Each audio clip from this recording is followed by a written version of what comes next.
It's a good check. It's fighting is easier from outside the cage. Fighting's still not easy though, Raph, which means it's time for verbal tap because I am sore.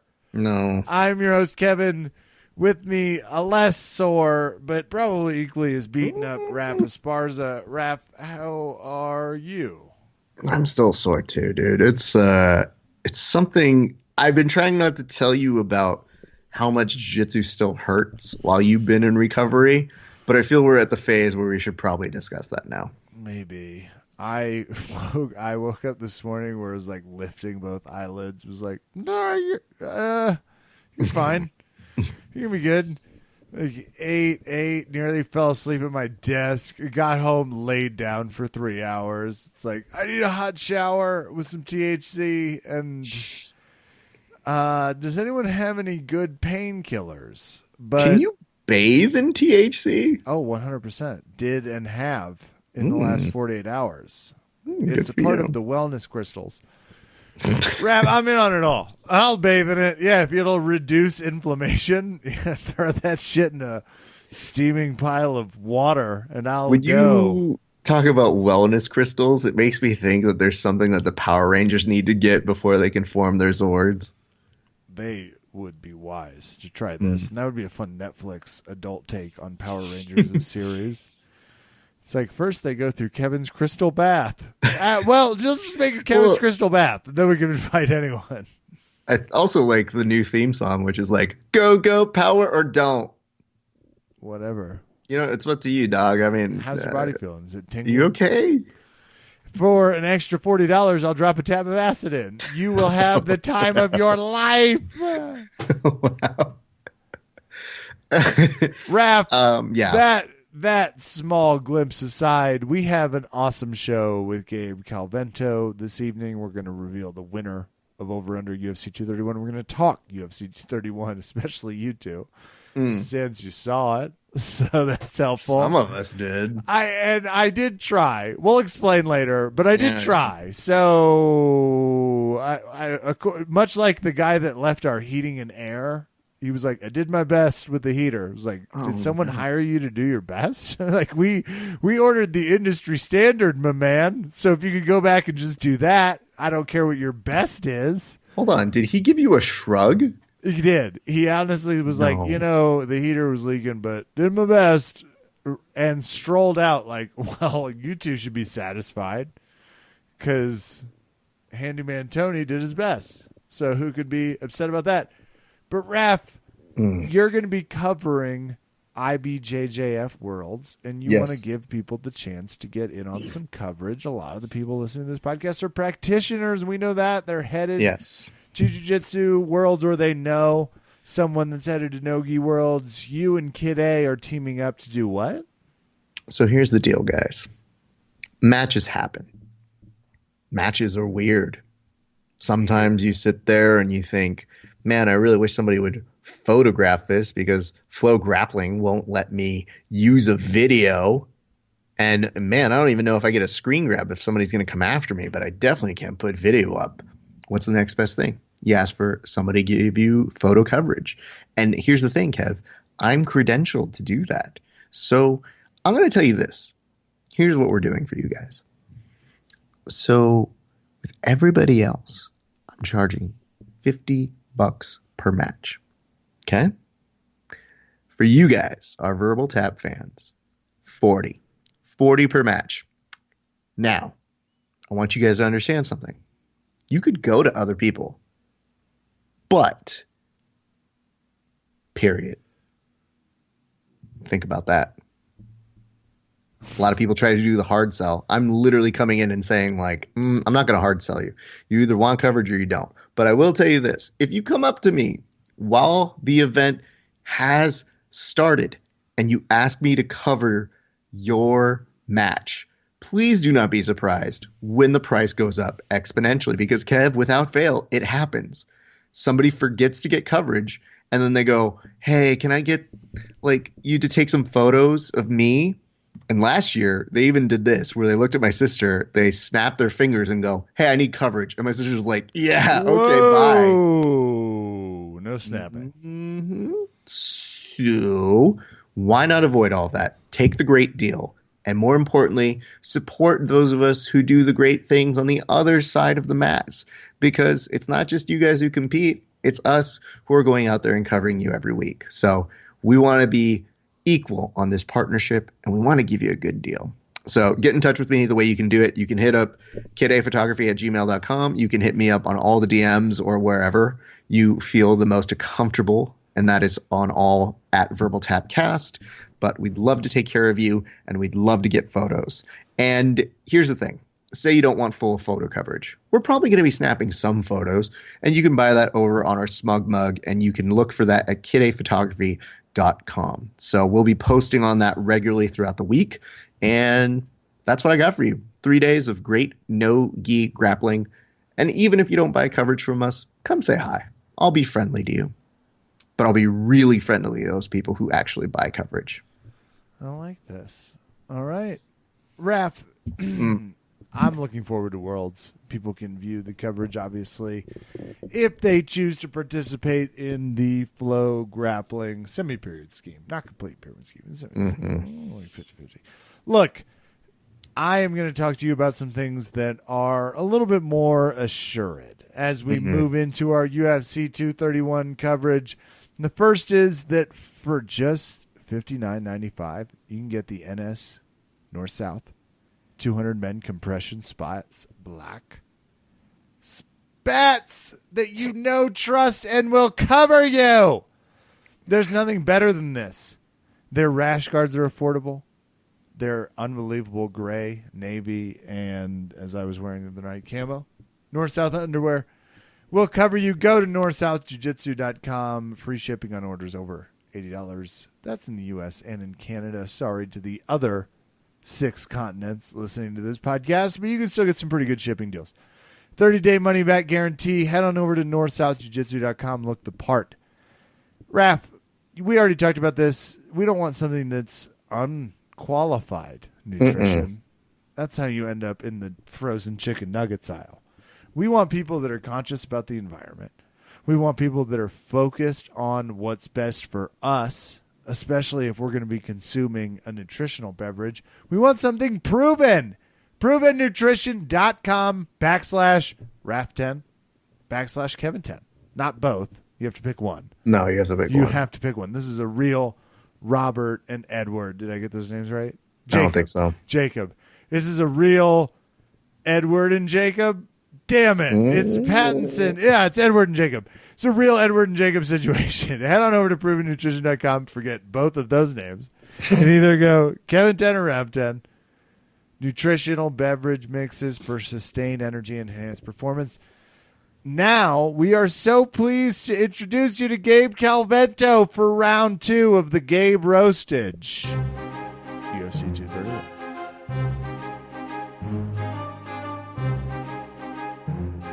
Now. I'm going to hit record. When asked, did you teach a class after he said, I've been at work? Yeah. It's like, God, I don't know what it's like in those 10th Planet gyms. I'm not introducing him, Raph. I'm just throwing some teaser in. You're up. You're up. Okay, Kev.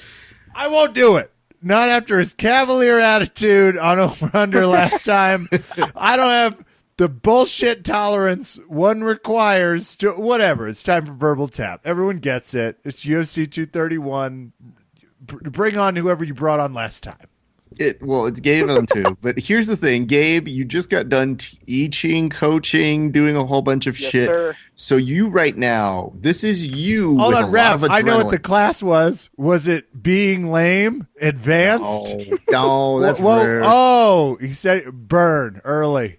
Kev, we're not playing the game anymore, so you don't have to insult them, but I will allow it because that's great when you do. I do want to ask, though, Gabe, what do you normally feel like when you do get done teaching? Are you a person who starts to get really tired and exhaust, or do you have the adrenaline because you were actually active? What happens to you after you're done? No, I'm absolutely exhausted. I cannot wait to leave. I hate this. Ooh, okay, well, that's going to be a great promo one of these days that we'll go ahead and splice in. Yeah, I'll use that for martial arts, for training, for whatever. Were you coaching the MMA side, or were you doing more personal fitness today? No, I was doing personal fitness right now. Okay, great. Okay, well, good. So, Gabe, let me ask this. When you were watching over the weekend, how confident were you about your picks?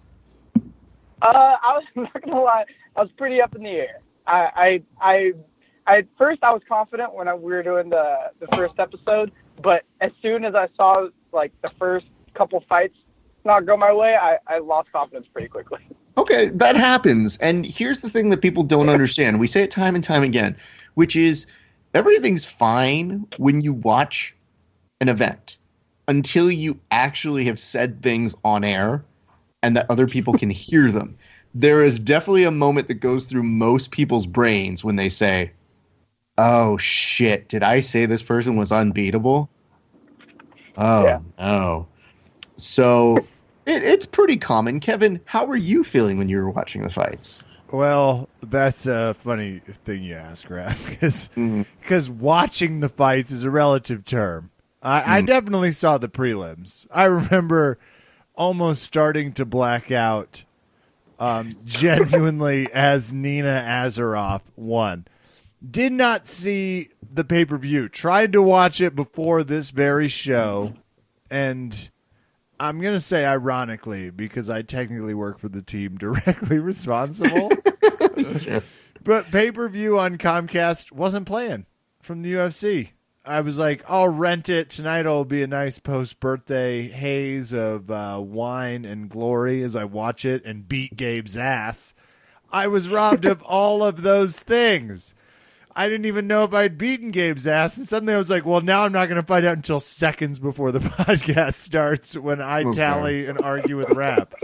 So this is upsetting to me. So I didn't see the fucking fights. I saw the GD results of the main event, which was what everyone was talking about, and I did see sort of some last exchanges that helped paint a picture. But I missed several parts of the card. So I watched drunken in absolute bliss on Saturday. Okay, well, Gabe, just to fill you in, Kevin's birthday was this weekend. Buddy. Yeah, so Kevin had his birthday yesterday, so that means that, you know, when we do the podcast, he's got to take time away. So they celebrated early over the weekend. He had some wine, he had some cheese. He was a cowboy for a minute, as one does on their birthday.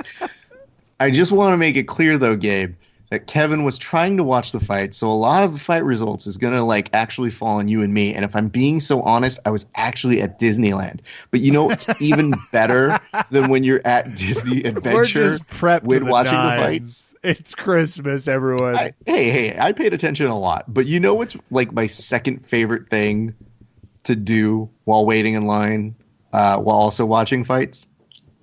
What? Giving Milton shit. Because while I was waiting in line, you have some time to kill. And when you have some time to kill and you're trying to watch the fights, you don't see them all. I had asked Milton to give us some of his fight picks because he just said it was so easy to pick this one. He said that this particular UFC was a low degree of difficulty to pick correctly. So he gave me his picks, and it was very nice to ask him every once in a while. I was like, ooh, do you feel really good about that one, though? How come you didn't put Diego Lima, though, Milt? That seems really bad for you. Oh, my God, I'm so sorry. How was his win percentage?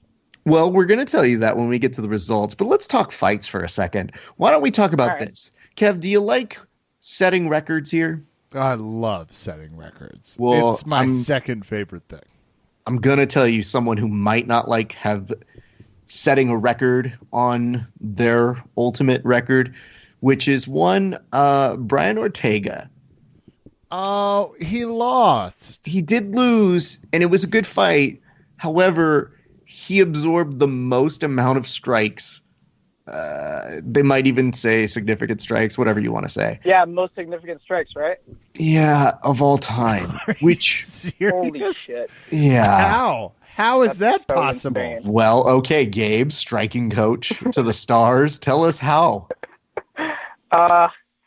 Max put it on. Max showed up. Like that was, I mean, we all knew Max would be capable of something like that. I mean, if you watch the Jose Aldo fights, and Brian has had a little bit of trouble occasionally. I mean, he's showing his improvement in the striking department, but Max just looked so free flowing. He was switching his stance. He was going to southpaw. He was going to the body a lot. He just showed up that night. Kev, it was okay. I want you guys to understand where this joke is coming from. But around the third round, Kevin, I might have said the following joke, which was, if I didn't know any better, I would think that Brian Ortega's the one that had concussions.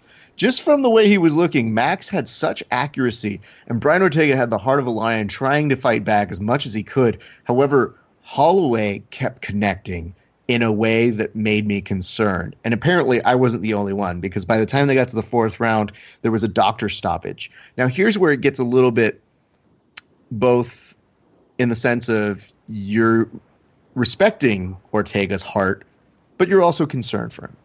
The respect comes from Ortega saying, yeah, I would have died in there. I would have kept going. And I agree with the stoppage, which I have a lot of respect for him saying, yeah, that stoppage was real, because we get too used to fighters saying like, nah, dog, I was still in it, when they clearly weren't. So he did have the peace of mind to know that. The other side was Henner, I think a little bit later, saying, as one of his coaches, he's like, I couldn't let you die in there, dude.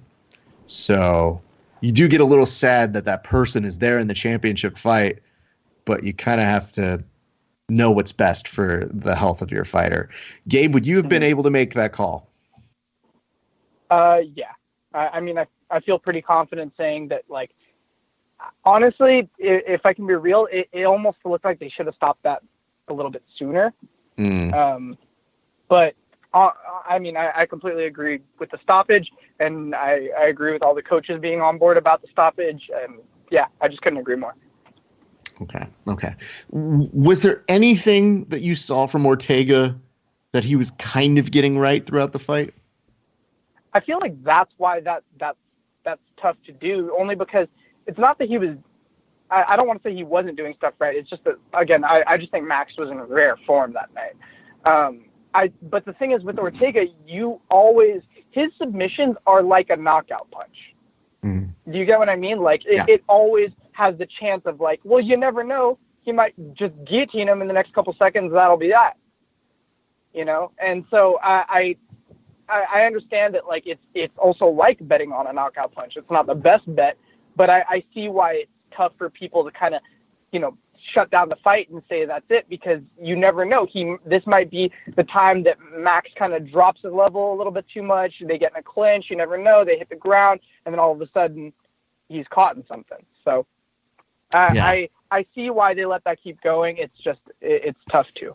Absolutely. And Kev, if we're being very frank about the performance, part of the reason why I'm asking, is there anything that, you know, Gabe saw?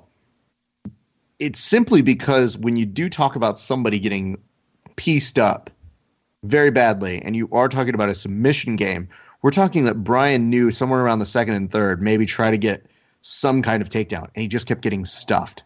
And that's normally what you do if you've got somebody who's got really solid striking, is you figure, well, let's get this to the ground and make it in my world. And Max was right there stuffing each one of those takedowns and keeping it to the point where it was standing up, to the point where, yeah, you do see that. And Kev, the record wasn't just set in that particular aspect with Brian Ortega's face. UFC 231 as a whole featured 1,674 significant strikes landed. Holy that is a shit. single event UFC record. God, That's so damn. crazy. Yep. So, as Oprah would put it, you get CTE, you get CTE, everybody gets CTE. What can I say about that? Okay, let's go to the next fight. It was a women's flyweight fight between Valentina and Joanna. It got to the point where last week Joanna was saying if she beats Valentina, she would be the baddest woman in all of MMA.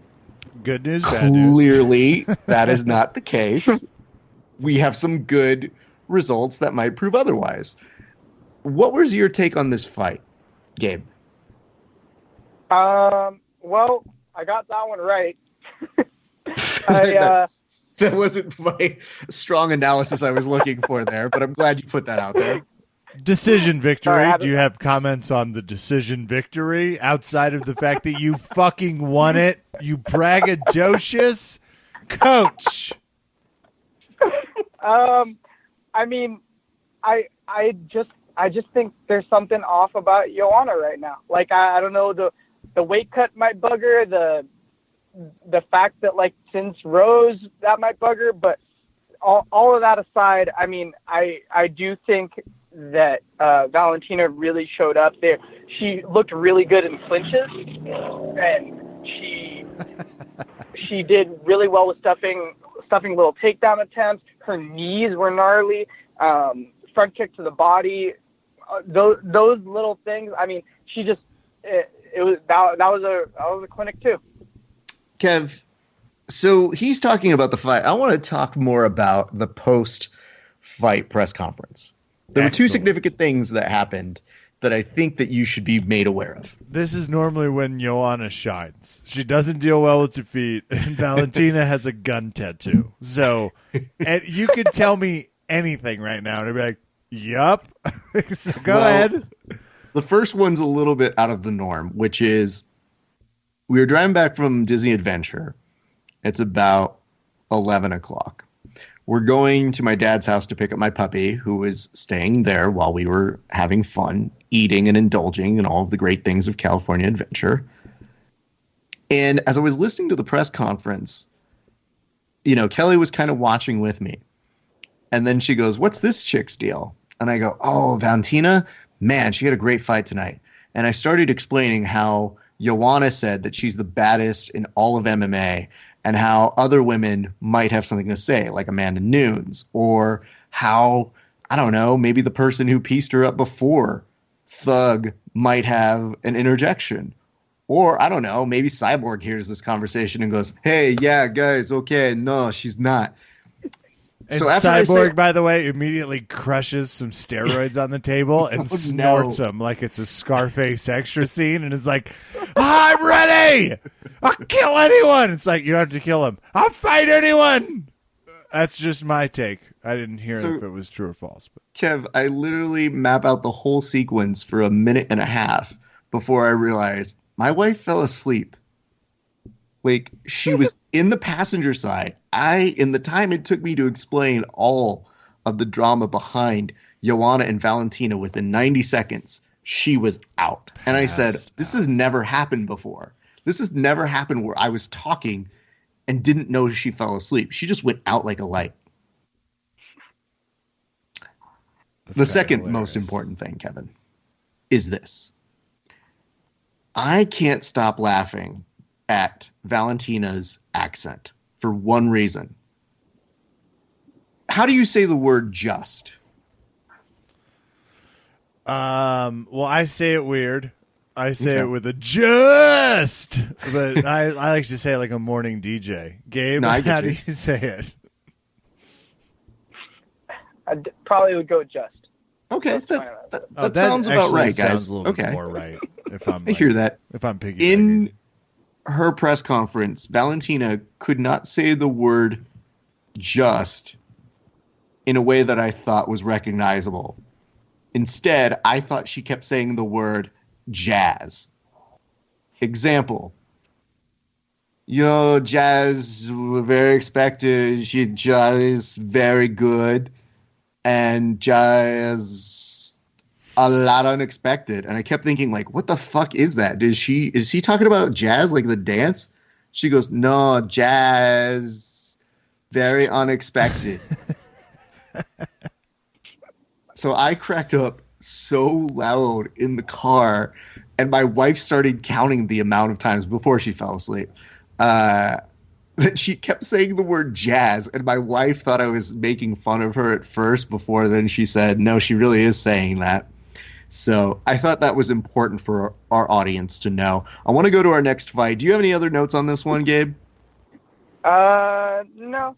Okay. That's about it. It was pretty cut and dry. So, Valentina is, she says that she's open to everything. She doesn't give a fuck, and she had a really great press conference. Good soul. So, very happy for her. Now, I want to go to the fight within the welterweights, Kevin, that Milton described as Gunnar won that shit, but I was weak, though. He didn't even want to win that fight. I'm guessing he had taken opposite Gunnar Nelson, Alex the Cowboy Oliveira, whom he was actually betting on Gunnar, but he said that he was so just disgusted disappointed by in his performance. Well, you wanted it via submission in round 2. How bad could it have been? Not good enough for Milton. Milton was saying like, "Yo, he's in this fight like he's trying to lose," and then 2 seconds later, I see him win, and I go, "It was the second round." Yeah, but Milton, some things don't make sense with him. I don't know how to put this, Gabe. It was 5 minutes and 43 seconds into the fight. Gabe, I'm going to let you say it. I don't know. I mean, Oliveira definitely got the first round. Okay. Did you score it that way? Yes. However, I also was not. What I was trying to do with Milton was saying, "Aren't you betting on this guy?" And he goes, "Yeah, but he's just a clown. He's just garbage." And I go, "Wait, didn't he just win now?" And he goes, "Yeah, dog, but nah, just I can't. I'm all about fighters being themselves and like putting it out there. That's what this is all about. And winning, and winning's cool, but it's how you won." I was like, "What the fuck, dude?" I was like, "If they make you money, I feel like I could let some shit go." And he goes, "Nah, not me." So I was like, "All right, well, you do you." So that was what was going on there. However, talk about the submission finish, because it was really cool to see him battle back, and it was really bloody. Now, can you describe the moment of when the final aspect of the fight was going down and why it got so graphic? Hold on, you cut out. My fault. It's fine. No, there's also sirens behind you. Things have gotten dramatic. Let's let's clip out of this. These fights were so boring. Let's get to the Criminal Minds episode that's happening behind Gabe. Gabe, put that car in drive and follow that ambulance. You follow that police car, whatever it is. I parked on the most residential street because I didn't want to fuck with my audio. And I was like, I should be fine here. I just enjoy the fact that Gabe, it sounded like for a split second, goes, "Hey, Raph, I really wish I could talk about this fight, but they finally found me."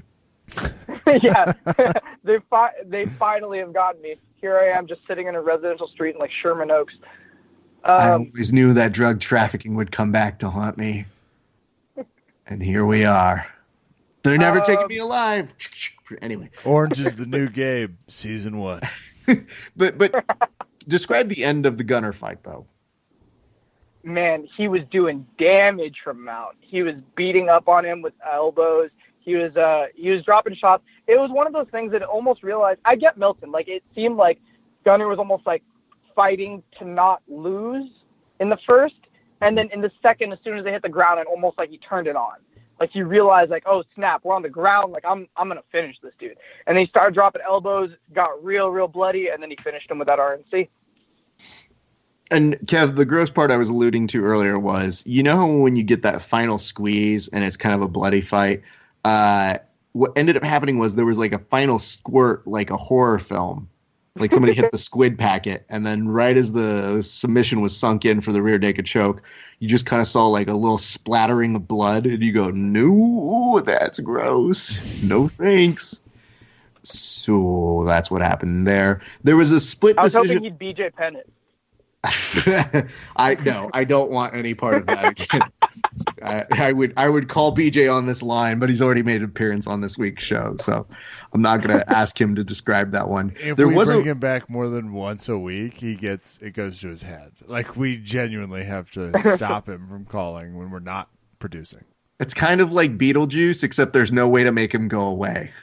It's way happier, but longer. Yeah. So when we talk about the next fight, it's a featherweight bout between Hakeem Dawodu and Kyle Bochniak. Pure crap. It's a pure crap decision, Rap. Oh, Jesus. Listen. Didn't see Milton. The fight. Pure crap decision. Why is it a crap decision? Oh, we were on the same side of this one. The whole time I thought when he was saying that, I was like, Wait, I thought I was going to yell out pure crap, and I realized we both picked Bosniak. So our records have you taking Dawodu, but we'll talk about that later. Giant asterisk. He did take Dawodu. So not according to him, Raph. What can I do? It's 2018. He said it twice. Say it one more time, and BJ Penn appears, and it's a fact. I will tell you the reason why I know that for sure is because while on a tram on the way back to fucking Woody parking at Disney Adventures, I put my cell phone to my ear to say, wait, which pick did he have again here? So yes, I heard him say Dawodu in the weird way that we say Dawodu. So I can verify that. You can also go back and listen to it yourself. Anyway. Hell yeah. What was your take on that fight? If I can be completely honest, I'm with you guys. I didn't see that one. Oh, God damn it, Gabe. I know. I'm so sorry. Did you watch the other? Like, what happened? How did you not watch that fight and the other fights? I know, because I had to watch it like at the end of the night on Saturday. There was a lot of catching up. I watched Lomachenko. A lot of catching up, and yeah, that one I must have just missed, honestly. Mm-hmm. All right, likely story. We'll breeze past that one. How about Thiago Santos? Did you see him knock out viciously Jimmy Manuwa? Yeah. Yeah, that was that one was pretty vicious. First round, Santos definitely, there was a little bit of tenderness in the beginning, but he did very well. There was a little bit of grappling against the cage, but I think he landed a spinning back kick or something like that was significant in the first. And then, crazy punch and put him down. Okay. All right. That was a very fun knockout to see, unless you're friends of Jimmy Manuwa or not, but I'm not going to say anything more about this. All right. The other fights, Kev, all decisions on the Fox Sports 1. So some things to note. The model, Elias Theodoro, he won. He beat Eric Anders. The pretty person, rap. Don't just go past this. All right, we'll go ahead. We'll talk about it. On behalf of the pretty people for America, would like to announce our strong congratulations to Elias Theodoro. The guy he excels on both ends, both the pretty end and the whatever else end. That's what we call it at the pretty people meetings. Now you can go ahead. Thank you. I was really glad that you were able to tell me that. I hope that you get like the bootleg version of the email and you think that you're included. It's a forward, but it's still, I get the notes. Jessica, I was able to get out a split decision win over Caitlin Chuk again. And then we've also got Gilbert Burns picking up a win over Oliver Alvarez. We were together on that one. Dorino. And then, of course, Nina Ansaroff over Claudia Gadea, who Milton puts it as she was the baddest woman for 8 minutes on Earth. So yeah, that's fair. That's that.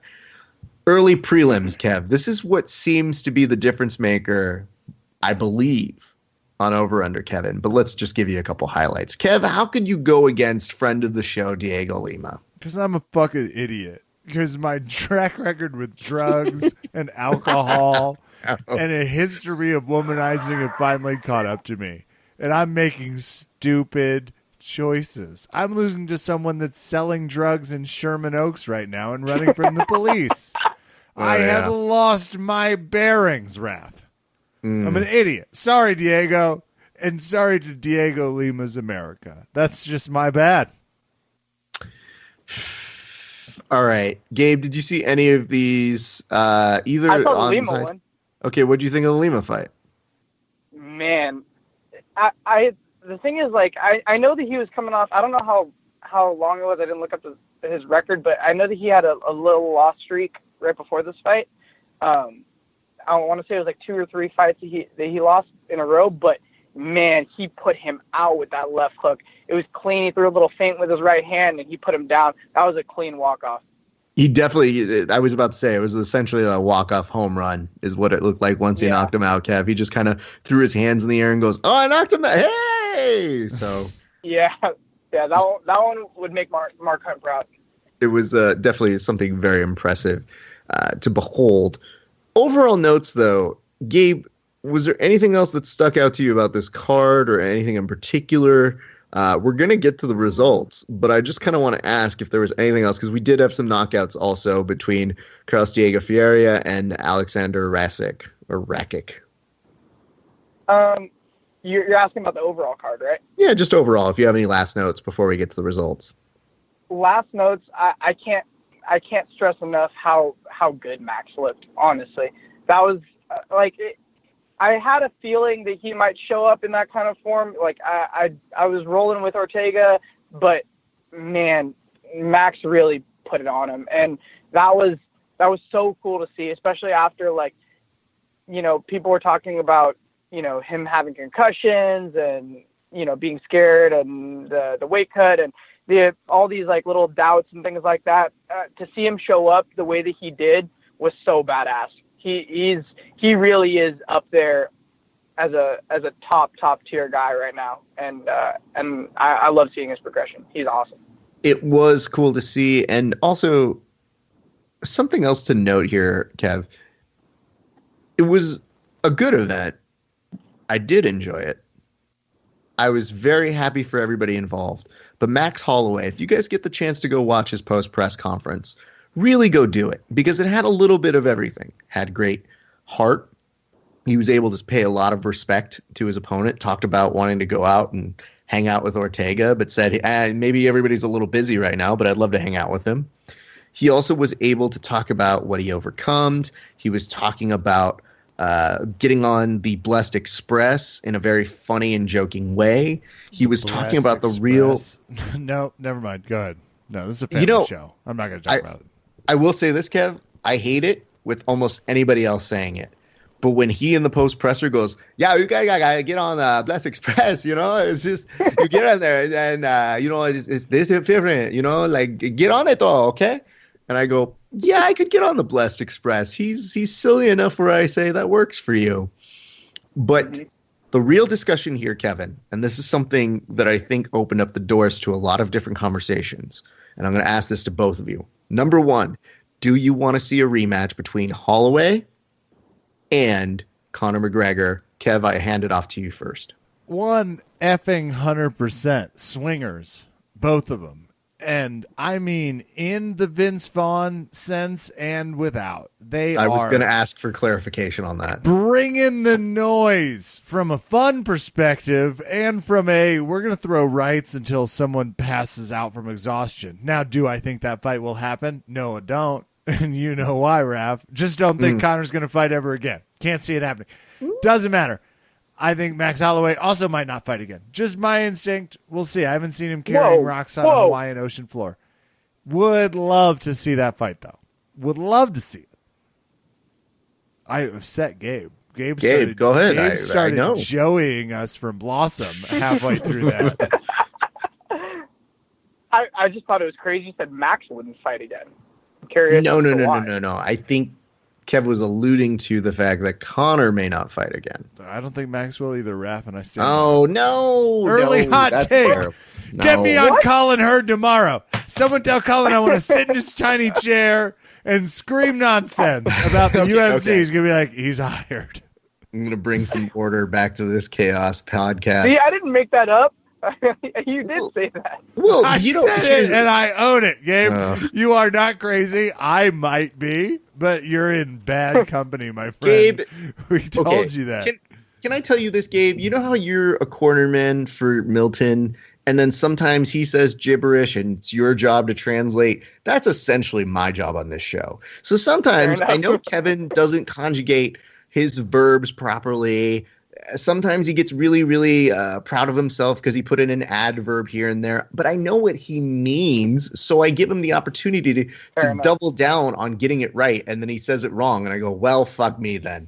Anyway, Conor McGregor, Kevin, part of the reason why it is alluded to the fact that he might not fight again is this week, Coach Kavanaugh was saying, I don't know if I would corner him again. I don't know if that's something he's interested in, which is essentially saying Conor McGregor has to make a compelling case to his former striking coach to say, yeah, I want him. I want to fight again, which is odd. Gabe, what is your take on that situation? I did think it was weird that Kavanaugh would say that, but I don't know. I feel like their relationship might be so good that he's more hinting at like, I'll be ready to go when he tells me he's ready to go. And I feel I get that part. That I understand from dealing with fighters, and sometimes they may just want to kind of step away for a little bit, and so I get him saying that he will kind of wait to see, and he's not sure if he'll corner him and all that jazz.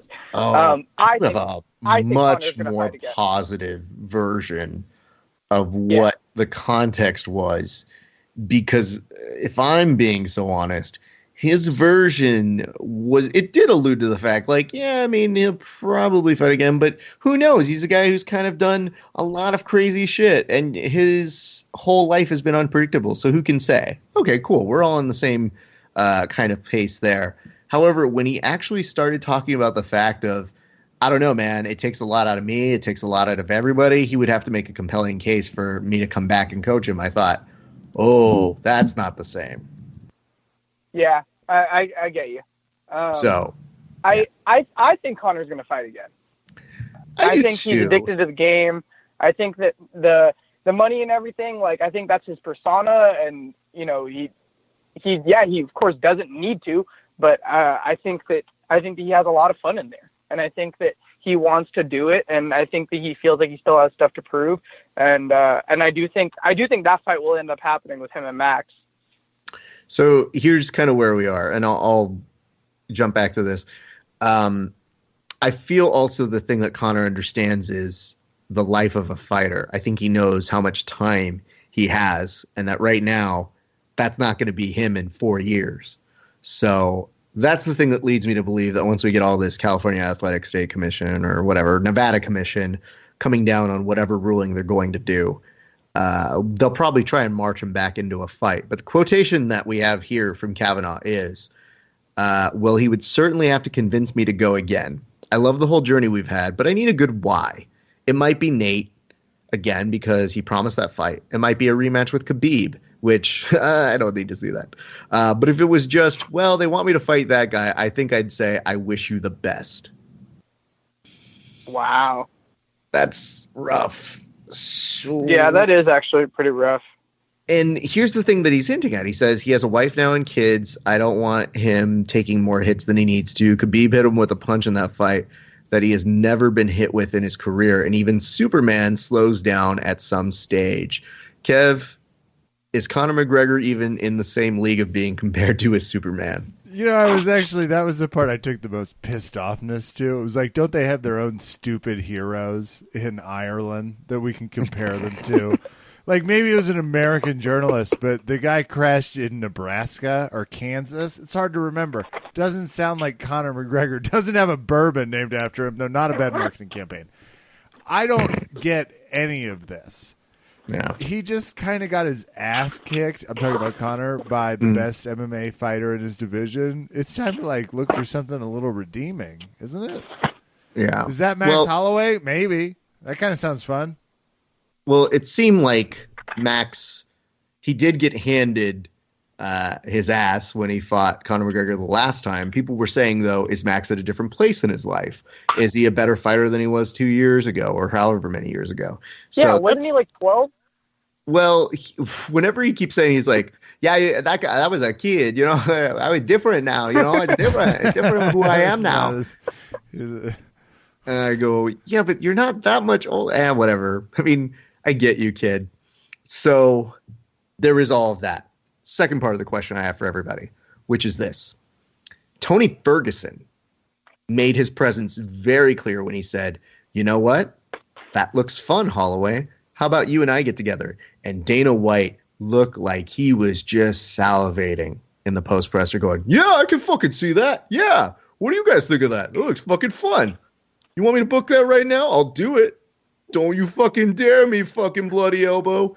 So, is that something that interests you, Gabe? Yeah, that's a fun fight. I want to see. I really would like to see Max fight Conor. but because I do think it'll be different this time around. But that being said, I'll definitely watch that fight too. I mean, Tony is a really, really good champ in his own right, and I think that he and Max would have a fun one. I don't know stylistically how that'd play out. They're both kind of scramble-based, lanky-ish guys that prefer a lot of stand-up, so I think it'd be fun. All right. Here's the last question. One of the things that I believe Max was asked or was presented with was, do you think you are the best of all time at your division? He said, no way, Jose. Aldo is. Anytime I can shoehorn that joke, I'm going to do it. Other people are saying, like Dylan Dennis, whoa, that's so disrespectful to Connor. And Gary Tonin. Yes, of course. Gary wishes he was at that weight a majority of the days. He does. He works every day. But is there something to be said in the fact that, yes, Max is one of those people with the longest streaks. He's in that conversation now. Is that something that we have to explore? Kevin, I'll ask you that first. No. One or two more. He needs a money fight. He needs a super fight. He's done a great job in his division, but his division kind of varies. And he beat an awesome opponent here, but he also still beat a relatively newish opponent in terms of this level. So I think it's time for Max to ascend to the next phase. Make that money. Don't fight as often. Who gives a shit about the weight? Put it in a different country. You can eat whatever he wants. There's a lot to be discovered on the future for him. So I'm looking for that next echelon, and then I'm in. If he, Gabe, it's maybe him and a Diaz. Like, there's a lot of opportunity out there. Just give him a money fight. Okay. Gabe, are you on the same place? I get what Kevin means, but I mean, he beat Jose Aldo twice, though. You know, I feel like that is a big name, high profile fight that should put you in the conversation. But I would like him to get another, either Khabib, Ferguson, McGregor, one more of those before we start talking about him being the best of the division. I agree with that part. Oh, him versus Khabib, I'm watching. I'm watching that fight. They kind of floated that one, and then they kind of said, probably not. I do know this, though. The fact that Tony Ferguson recognizes his place in the division where they might kind of screw him over, I think it was a really smart bet on him to say, Max? Yeah. So I agree with that. I like that. But then I also realized what kind of reach both of them would have. And then I kept thinking, that's such a fucking gangly fight. It's weird, huh? It's just, I couldn't quite picture it 100%. But yeah, I'd watch that fight. I have no issue with that. So anyway, Kev, I think we've discussed enough matters here. I think we have some results to get to. I think it's important that we really get to that point where we say who won. However, Gabe, I'm going to ask you this right now. How confident are you that you won this? Not confident because I didn't even realize I picked. Who was it that I said I picked and I chose the other guy? Well, you say Dawodu because you actually picked Dawodu. Yeah. But you were saying that you were picking Kyle on that one, and was like, no. Yeah. And Kevin was trying to steer you that direction, which unfortunately is not allowed in over-under Kevin rules, at least in this particular case. So you don't feel confident. Kevin, how do you feel about your results? More and more confident by the second Gabe talks. I'd like for him to tell me if perhaps he feels like he messed up the Diego Lima pick, or that it wasn't Jessica I he chose, because either of those things would really be helpful right now. Well, ladies and gentlemen, I can reveal to you the following results, which is this. Kevin got 6 right. Milton got 7 right. Gabe also got 7, which would make Gabe the winner of this week's There you Over go. Woo! Champ. Well, okay. Let's discuss this though, because there's a lot of emotions to process here. First, you beat Kevin, which not hard. But second, you tied with Milton, and Milton was saying that you don't even watch the fight, so you don't know what you're talking about. Yeah. I expected him to say something along those lines, and he was right because which one did I miss? I missed the Dawodu one. Yeah. Well, no, I mean you ended up getting that one right. You just couldn't remember it, and that's fine. That's what happens. It's just, Kev, how do you feel knowing that you lost to Milton kind of a second time? Lower than low. Lower than low. What's deeply low? Bill Snyder retired from K-State after decades of a consistent program. I feel like he would be the only person who could lift my spirits today based off of the results. 7-6 in some heartbreak bullshit decisions. Just bullshit. First of all, my opponent doesn't even know who he chose in the Bosniak fight. Ladies and gentlemen of the jury, I present Exhibit A in the This Is Fucked title that I'm pursuing. There's a lot here that doesn't stack up, including the score. So I'll call this an asterisk loss. No, one. It's not. Kevin, Gabe, here's what happened. Whatever. Here's what happened. Before we had Gabe on air, Kevin and I went down, and Kevin, in no uncertain terms, said he did not trust my results. And didn't, don't, and won't. So how's that feel? We literally went pick by pick. And Kev, at one point, when I went down every single pick and said, "Do you have this? Do you have this?" He still came away with, and we tied. And I go, "Kev, you literally had me go down all the picks with you. I have it ahead for Milton or for Gabe." And he just goes, "Now we tied." And I go, "How is it okay?" Well, I would like to point out that while your results were correct, your totals might have been a scotch inflated. Yeah, but that was just before I double-checked my work. I always double-check my work, Kev. Thank you. All right. I'm just saying we're all capable of small mistakes. Oh, okay. We're all capable of small mistakes. And that's what happened to me this week. And I was capable of a giant one. Damn it. So anyway, Gabe. I mean, he's good at jiu-jitsu, so fine. Gabe, what is it that Kevin has to do now as a result of this loss? Oh, goodness.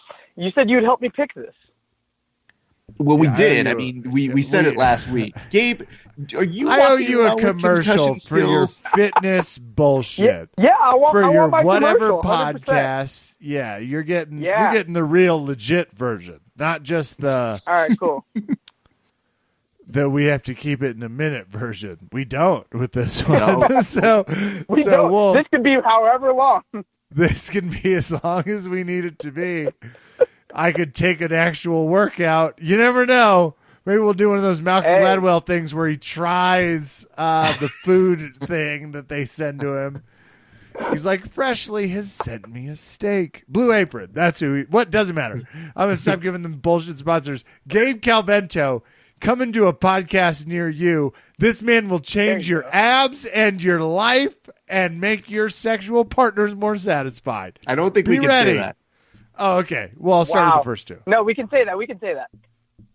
Oh, suck it, Raph. I told you I should click the for adults. Just listen, when Gabe gets somebody who sends him a result back or puts a bad review on whatever fitness people use. This is how bad it is, Kev. I don't know what apps. Hey, if they do his core workout, they won't have any complaints. You know what I'm saying? But don't you like that I'm trying to come up with a joke here and I go, you know, what fitness people use on their phones. What's on their Fitbits? That's what are they called and who do they use? Anyway, those people. So when they get around and they give them a result and they go, yo, I thought I could last longer in bed. Guess I couldn't. Thanks, Gabe. That's all good. Okay, fair enough. All right. Well, we are very excited. We will make sure to promote you well. However, we do have one ask, which is, Gabe, when can we expect new episodes of your podcast? We just can't promote podcasts that don't exist. Ooh, there you go. I have been working a lot on trying to get out some new episodes. So hopefully by next week, today's Tuesday. So Monday, I should be dropping some new episodes. Okay. All right. Are you going to like Netflix them where it's like 20 episodes all at once? Or, you know, are you going to Because they'll love Actually, it. that sounds kind of cool, but no, I'll probably drop one on Monday, and then I'm hoping to drop maybe like 3 that week. So yeah. Okay. All right. Well, Gabe is slow playing his mixtape release over here. Yeah. Now, Gabe, you clearly have showed you're more dominant at picking than Kevin. Do you have any advice that you'd like to give him before you start to depart the show? I was hoping I'd have more trash talk for him, but I don't. So instead, since I went and got those 7, or I really wish I just got the Max Holloway one right, so I could say I had 8 as opposed to everybody else. But it's all good. I'm good. Okay, that's the classy way of doing it. Kev, do you have any last words for Gabe? Yes, I do. Okay. USADA says technical issue led to disappearance of recent Brock Lesnar test sample. And I say technical issue led to recent loss of Gabe versus Kevin UFC 231 results. Basically the same from bjpenn.com/copro. I cannot believe the injustice, but I respect the sentence.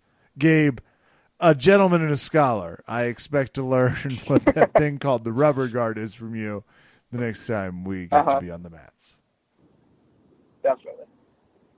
Well, ladies and gentlemen, here's what I'm going to say. Gabe, you're always somebody that we enjoy seeing over at the 10th Planet Van Nuys. I need you to do us a solid.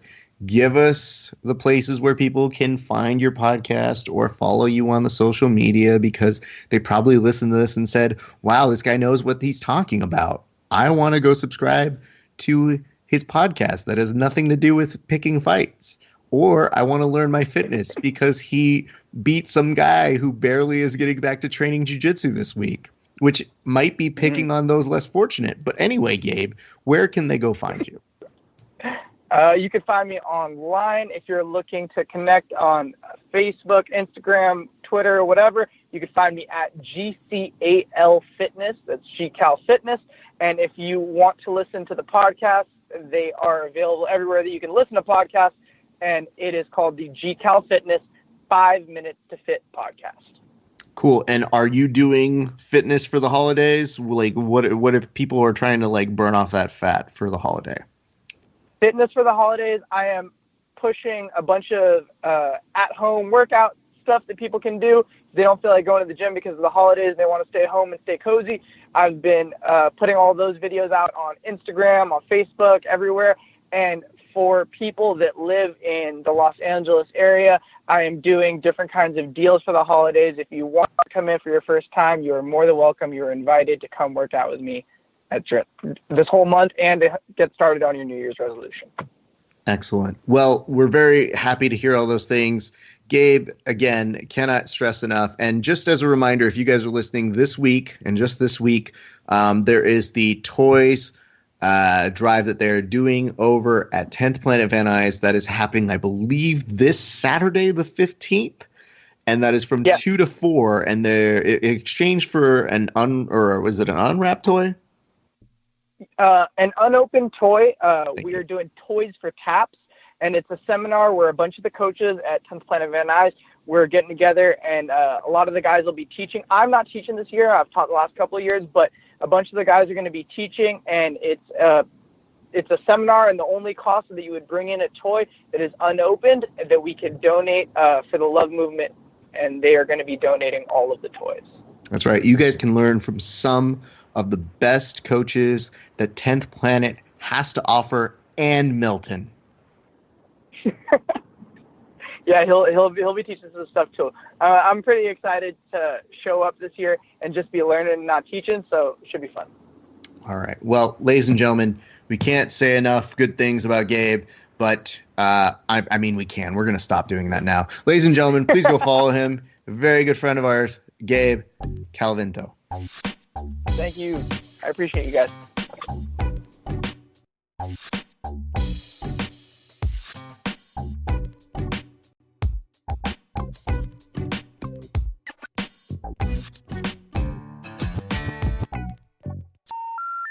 number you have dialed has been changed.